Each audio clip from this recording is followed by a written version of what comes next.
Welcome back to another episode of Tell It to the World. As usual, we're giving out some gospel literature, The Great Controversy, a National Sunday Law, a Sabbath Tract, and Radiant Living. Now today we're talking about how pedophiles want to be a part of the LGBT community. And do you believe that pedophilia is an unchangeable sexual orientation? Find out on this episode of Tell It to the World. Welcome back again to another episode of Tell It to the World. I'm down here in downtown Orlando, and I have with me today Christine. Christine, how are you doing today, Christine? I'm doing well, thank you. Awesome. All right, so let's get right into the interview, all right?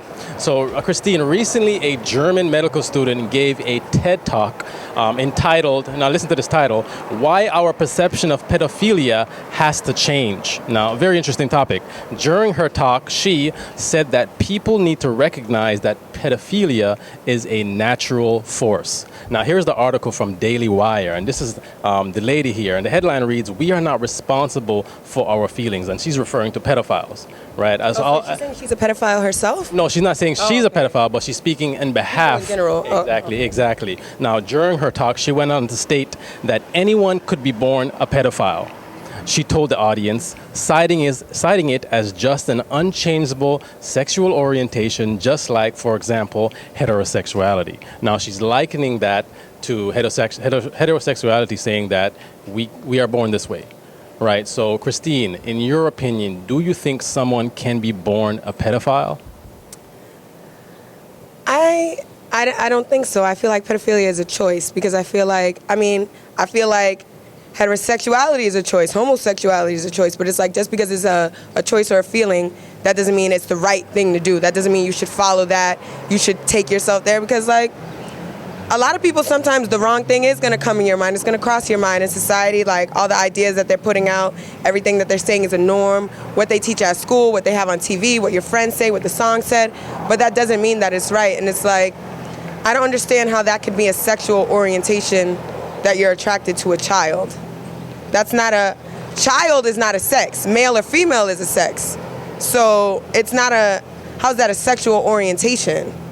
I would say it was a disease, if you were going to label it anything. So when it comes to this whole entire topic of pedophilia, can a person be born a pedophile? Do you agree with her? I do not. I believe that there are actions, and I believe that there are things that entice and enhance a person to make them feel or want or to do something so hideous. So it's not something that you're born with. I do not believe that. Okay, what about you, Jada? It can be something that you're exposed to, something that you're around, but to be born like that, I don't agree with. And what about you, Jermaine? Do you think that it's possible to be born a pedophile? Yes, it could be genetics. Maybe the father was, a freak is what they call it, and maybe expose his son to it, and it can turn out to be you can be born with it, but I don't really think born with it. Exposed. Exposed. I don't think born. Not born. So you don't agree? Hold on. Really. I really don't agree. No, I don't agree. I think just exposed to it will turn someone into a monster such as that. So she goes on to say, just like pedophiles, we are not responsible for our feelings. Now, Roger, have you ever had an experience where you wanted to do something that was wrong, but you chose not to do it? Of course. So then is it possible for us to control our feelings? Of course it is. We can control our emotions if we're focused on the emotion itself. If you just let it run rampant within your thoughts, you're not going to be able to focus on it. All right. Control it. All right. So now, keeping that in mind, this article goes on to say from the Daily Caller, pedophiles believe they should be a part of the LGBT community. Mm-hmm. All right. So pedophiles are rebranding themselves as MAPs, which stands for Minor Attracted Persons. All right. So then this part of the article says the no map community tries to pull at people's heartstrings by claiming that pedophiles are misunderstood, marginalized people, and that as long as their attraction to children is not acted upon, or in some cases, when they get permission from the child, that they should not be villainized. Now, there's a lot in that paragraph, right? There's a lot in that paragraph. So let's start one by one. Break it down. what thoughts are going through your mind when you hear the acronym MAPS, Minor Attracted Person? It's just another word, or set of words. It really doesn't have any effect on my thoughts other than the fact that I understand what it means. Basically, they're trying to suggest that because they can't control this particular issue in their lives, that they can't live a normal life. They have to join the LGBT community. They have to, be part of something else. Pedophilia is something that society just disdains. What comes to your mind? What is stirring right there? What can you draw from that? I mean, I honestly just think that's really sick. And then to say, to ask the child for permission. In any other facet of life, you can't ask a child for permission about anything because they're a child. They're not over themselves. They're not their guardian. So it's like, and then children don't even fully understand sexuality. I mean, when I was a child, I didn't even think about those type of things. So it's like, so what would the adult approach their child and say, oh, I like you, I want to be with you? Like, that doesn't, and then it's like children are looking at adults for guidance, for nourishment, for protection, for security, and it's like, so what is that saying? Like, and then if that's what we're going to do with the children, then what's going to happen in the future? That's a very, very good question. Now, Christina, let me paint this hypothesis for you. If you had a child, you don't have any children. No. No. Okay. So if you had a child, a 5-year-old or whatnot, and you knew that a 65-year-old or an older gentleman was attracted to your child and got consent from your child to have sexual relations, would you be in agreement with that? I'd be in jail. I would be like, how can you ask a child if they give your consent to have sex? And then the thing that doesn't even make sense about that is, if someone's 17 years old and their boyfriend graduated from high school last year and now he's 19, some of those follow up a case of statutory rape. So how is that something, but you can tell a child, oh, I got consent from them? Then that'll just say, hey, like, it's free to rape people, it's free to molest people, it's free to this, it's free to that. And then how can you give consent to something that you don't understand? If you don't understand and you say yes, now they're a victim, that they're just cast to the side just so you can fulfill like whatever desire comes to your mind. That should not be the way that anybody lives their life. And that would be a really scary world to live in. It's like I wouldn't send my child to school. I wouldn't want them to go outside because then I'll be fearful that when they go out there, they see somebody and they have the wrong conversation and now they're scarred for the rest of their life. And you have a son, as you mentioned before. And so what if you knew a 65-year-old adult was attracted to your child and they claim that your child gave them consent to do sexual relations? Would you be okay with that? No, I tell them they're absolutely wrong. I say, how do you know my child actually really gave you consent? Did you inform him of everything that he'd be going through in order to make that decision? No, not whatsoever. And when it comes to a child, my child, you better go through me. I don't care whether it's this situation or any other situation. When dealing with a minor child, that's what us parents are here for. So no, they'd be completely wrong. And this is the craziness of their argument, because they're saying in some cases when they get permission from the child, they should not be villainized. They should not be looked at as evil.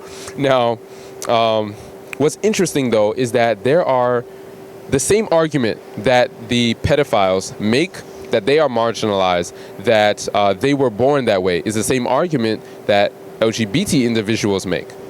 And so if, as society, we reject open pedophilia, There's a difference with that. I'm sorry to interrupt. All right. There's a difference with that. LGBT people, when they make those decisions, if you really analyze them, they're making a decision and they're displaying their opinions about themselves. The pedophiles are trying to give you an opinion about what somebody else, a minor, is thinking. And those are two different thought processes, and that's why one is different from the other. And the reason why we're joining it together is because the pedophiles are saying we want to be a part of the LGBT community. And so both of them use the same argument. They were marginalized, they were born this way. So if society rejects pedophilia openly, then should they also reject the LGBT lifestyle, seeing that they use the same argument? Oh, no. That's apples and oranges. They want to claim it's 6 in one hand, half a dozen in the other, but really it's apples and oranges. What are your thoughts on this thing? Two separate things. Two absolutely separate things. If you have two individuals that are part of the LGBT community, that's two adults. Totally different than a man and a child. Two different things. Absolutely not. I will stand behind to the LGBT community because they're adults. They're making decisions as adults. But never, never, never, never will I accept an adult and a child. Ever. What about you, Jada? Not the same thing. I disagree. Okay, I feel like, you know, when people are in love, love is love, but for a child or an adult to be with a child, I totally disagree. I just feel like maybe the child is too young to even make their decisions, and you know what I mean? An adult being with a child is just disgusting to me. I don't feel like it should be right. It's just horrible. Like, I don't agree with that at all. Those are two different subjects, topics. That's just horrible. And you, Jermaine? I mean, are we talking about R. Kelly or Not specifically. We're just talking about the general topic overview. delete that out? But no, I disagree too. So you disagree as well. All right. So here. 17, maybe 17. No, 17, that's you can- no. Calm down. That's no. y'all already say what y'all had to say. 17 is not bad. It's close to being an adult. I feel at that point, you know, a child can make their own opinion to who they want to be with and figure it out from there. I mean, people have to live and learn sometimes. Got to go through the trenches. I can't say that I even promote the LGBT lifestyle. I don't put anybody down though, because to me, when I read the Bible and it says everything that we're not supposed to do, I don't say, well, I did this, this, and this, but since they're gay, then they're worse than me, and they're, that's not how it goes.